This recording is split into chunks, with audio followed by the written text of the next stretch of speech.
kami rito. Nagutom ang mga bagets namin kasama, guys.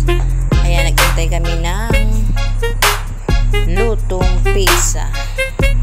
At syempre, habang sipog yung bagsik naman ng aking cameraman, ayan, kinukunan niya kami. Medyo silent pa ako. Yan, pasimple-simple ba? Ayan, guys, at si ate, siya nagluluto ng pizza, iniinit niya. Hanggang sa Milo,